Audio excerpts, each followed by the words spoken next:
Thank you for checking out today's video, which is about embroidering on these purses right here. I already did a stitch out and it looks almost perfect. There are some tweaks I'm going to make to it. I'll take you over to Hatch to fix those little small things. And this one is going to go, actually it's going to be a little bit smaller for this one here, and then really small for this corner where it's going to go right there. I'm calling it a bit of an experiment because I've never embroidered on this type. It's not super hard, but there's definitely a cardboard in there, and that's pretty thick. This one not so much. This one's pretty flimsy, so no big deal. But I'm gonna be starting with a 7511 needle. A lot of times in my videos, if somebody sees me embroidering something on the thicker side, first question is, what needle did I use? Rarely do I use an 8012, but we'll see if I run into issues with this one, then I'll use an 8012. I am going to put a brand new 7511 needle though, for sure. Here are some of the things that I need to fix in Hatch. Right here, this column, the satin didn't reach all the way over here, so we have a bit of a gap right there. Same here. I'm not sure if these gaps are actually because this satin is pulling it apart, kind of like that, or if I just didn't extend it long enough, but that's all I'm going to do. So I'm going to check all of my connections, so right here too, and then kind of fix this area a little bit, like these two here. It's not as smooth. I think I need to pull this one a little bit to the left so that this arc flows a little bit better, but I think that that's about it, so let's jump in. I'll stay light on the digitizing part of it, but nothing crazy. I just did the shapes. Luckily the satins on this logo are very thick, so I had no issues with pulling comp. Did the colors first, angled the blue this way, angled the red this way, and the white up and down, just so there's kind of like a bit of symmetry there. So this is the big size here, which is too big. This one's the one that's gonna go on the small one, so I need to get a size in between here that'll go on the purple one. This one is gonna go on another purse, a bigger one, but the customer still hasn't told us exactly where they want it on the purse, so we're gonna wait on that. But we'll work with this one here for now. So let me go and ungroup it. As I mentioned before, right here it didn't quite connect.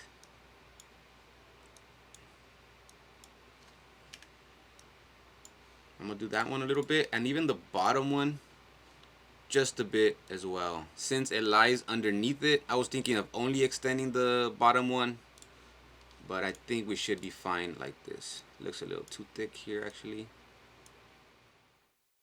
So we should be good here. Same here, check this out. We'll just go ahead and leave that. Let's make this a little wider as well, just to make sure. So I did these shapes too exact, and since they are satins, they're all pulling back. That's why I got these gaps right here.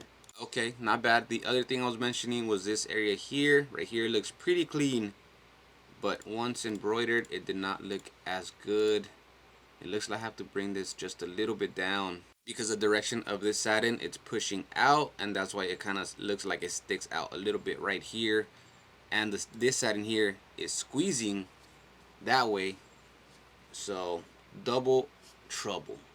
So I'm gonna make this one the same size as this one. I don't need this one anymore. Width 1.5. So I'm gonna go ahead and copy paste, since this one now has the corrections. And then, so let's say this one's gonna be over here. We need a sweet middle spot here, 2.5, something like that. Not too small, not as big as this one, so I think I'll go with this 2.5 in width. I'm going to be using the 8x9 mighty hoop. I'll show you why I'm not using the smaller 5x5 mighty hoop, which I thought was going to be easier, but it's not. And then I'll also show you, it's fixed now, but I messed up my presser foot so bad yesterday. I'll show you right now how I fixed it. So initially I was thinking, okay, this was the perfect size. You know, I'll hoop it something like this, and then something like that, or actually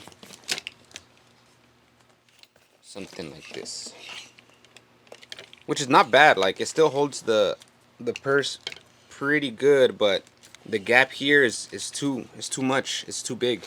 I'm pretty sure that would hit the needle bars at least. And when I use the bigger one,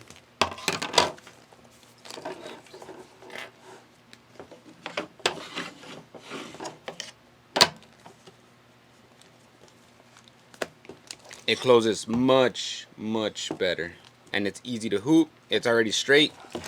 So what I'm gonna do, since I don't have that sticky stabilizer, I'm gonna get a full sheet of my Cutaway stabilizer just to help it stay in place. So I'm gonna hoop it, and then I'm gonna tape it to the stabilizer. I mean, this thing is stiff. There shouldn't be much, if any, shifting, but just to be safe, don't want to risk it. That's what I'm gonna do. And then here, so I'm just gonna mark my little point here, and we'll start with this one.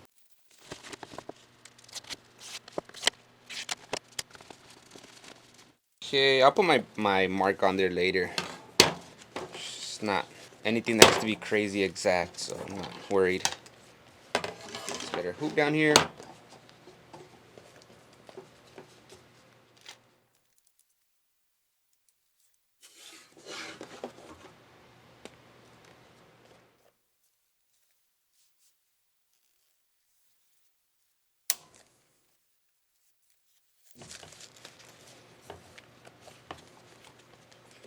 I could literally fix this right here. Okay, so right here I'm looking at the top of the letters. They all have that little space between the hoop and the letter, so I know it's super straight. Make sure I'm clamped down as much as possible. And then I'm just gonna tape it down here.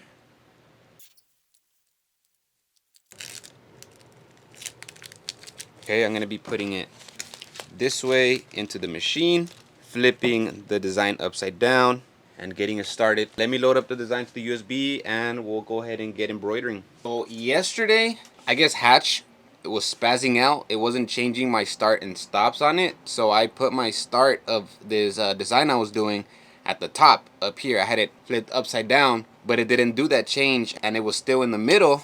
So yesterday I got my hoop in here, my design ready to go on needle bar 5.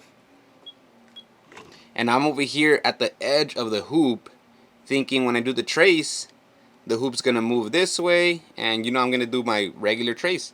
But since the start of the design was in the middle, it moved the hoop all the way back here while I was holding down the needle bar like this. So what ended up happening, it dragged it, it broke the needle, and it bent this presser foot all the way back here, almost to a complete L. And I really should have taken a picture, but I was just trying to fix it. I was panicking. So all I did was grab these tweezers, and I started kind of like bending it back from the top. Started at the top, folding it down till I got to the bottom. It looks pretty good. It's really curvy if you run your hands behind it, but the needle sits in the middle, and I don't think it's gonna rub on the inside of the presser foot. I still haven't ran it on that one. I just changed my white thread to 4, and I haven't tested it, which I'll probably do later today. But yeah, total panic mode. I left the inside of the needle bar all like chipped up from this. And I looked online. They're like actually really cheap. They come in packs of 5. So if I ever want it to look perfect, I'll just buy the replacement. And it's just about like a piece up to here. Just the presser foot itself, not the whole needle bar or anything. Just flipping over, putting it upside down. I'm not too sure that's where I want it, but let's see how the trace looks. The purse is kind of heavy right over here, what's hanging, so it's kind of lifting, trying to lift up this flap over here, so good thing I taped that down. I'm trying to make it so the design is as close to the stitching on this side as it is on the bottom. And we are ready to go. For now, I'm going to be holding on to the purse down here, and I'm going to start it really slow. I want to see how easy it's going to puncture through this, so let's do it.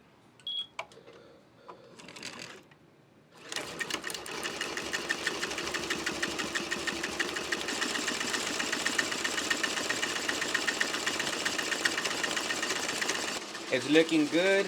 I just loosened it a little bit. I'm going to do a little bit more. Loosened it a little bit more on the top tension. It is really thick, so it does need to let go of more thread for sure, but it's looking good.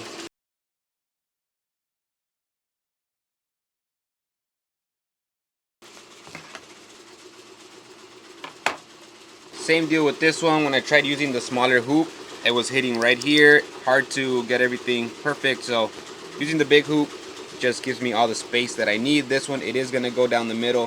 So for sure gonna tape it down and just aim right there.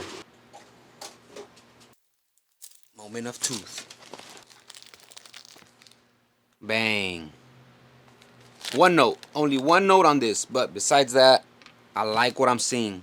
So everything's great, it looks good, but it needed more density. I don't know why it's more apparent on the red. Could have been a tension issue, because the blue looks pretty good. There's a little bit of spots there, but the positioning, everything else, clean. I think it also has to do with how hard this thing is. It has like no give, so it was almost like embroidering into leather. So I am gonna put up the density just a little bit when I do this one.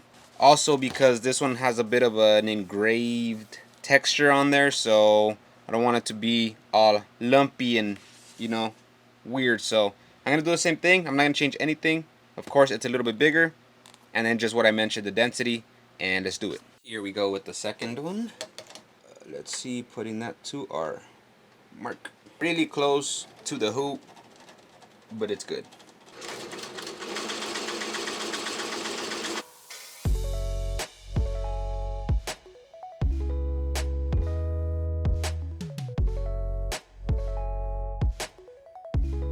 We fixed the problem. Everything looks neat. Gotta cut the backing on this. A tearaway would also work. I don't have any tearaway, at least not this big. So all I'm gonna do, since the shape is really easy to cut out, is just cut as close as possible.